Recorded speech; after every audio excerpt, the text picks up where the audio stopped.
Hello everyone, जय श्री कृष्ण।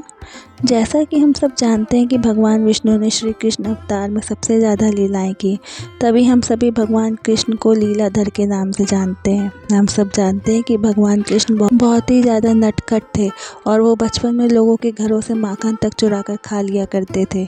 यहाँ तक कि वह नदी में नहाती गोपियों के वस्त्र चुरा लिया करते थे। लेकिन वस्त्र चुराना श्री कृष्ण की ऐसी लीला है जिसको लेकर आज तक कई सवाल खड़े रहते हैं। श्री कृष्ण को कटघरे में खड़ा करने की कोशिश करते हैं, क्योंकि उनकी इस लीला को गलत और अनुचित बताने का हमेशा से प्रयास किया जाता है। क्यों ये है प्रयास, क्या है ये इस लीला के पीछे का असली राज, आज हम इस बारे में इस वीडियो में पूरी चर्चा करने वाले हैं।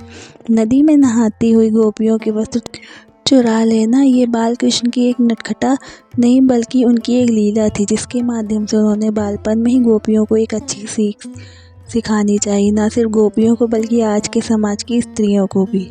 इसका वर्णन हमेशा शास्त्रों में मिलता है।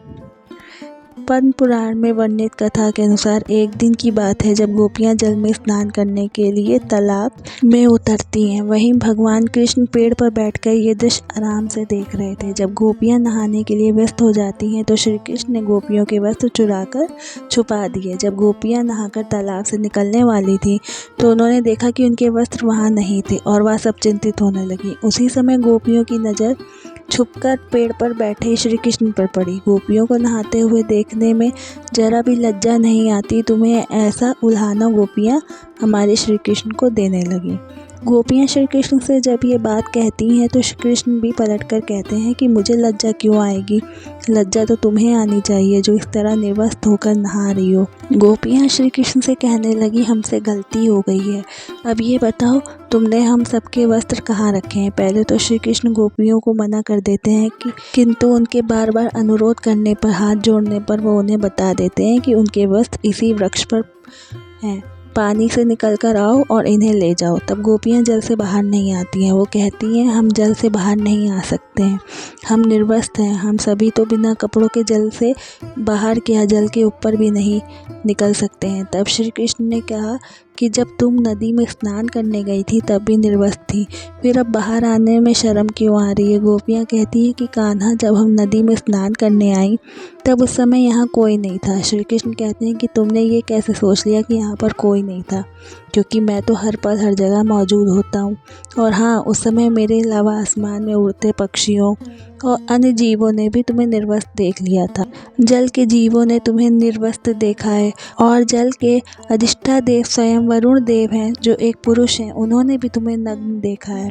साथ ही तुम्हारे पूर्वजों ने भी तुम्हें इस अवस्था में देखा है, क्योंकि पुराणों के अनुसार स्नान करते समय हम सभी के पूर्वज हमारे आसपास होते हैं और वस्त्रों से गिरने वाले जल को ग्रहण करते हैं, जिससे उनको तृप्ति मिलती है। निर्वस्त्र स्नान करने से पूर्वज नाराज हो जाते हैं, जिनसे व्यक्ति को सुख प्राप्त नहीं हो पाता है, उसके सुख नष्ट हो जाते हैं। इसलिए कभी भी निर्वस्त्र होकर स्नान नहीं करना चाहिए। उसके बाद कृष्ण गोपियों को ये अद्भुत सीख देने के बाद उनके वस्त्र लौटा देते हैं और कहते हैं कि जब तक मनुष्य शरीर स्वरूप इस माया के बंधन में बंधा हुआ है तब तक वो मोक्ष को प्राप्त नहीं हो सकता।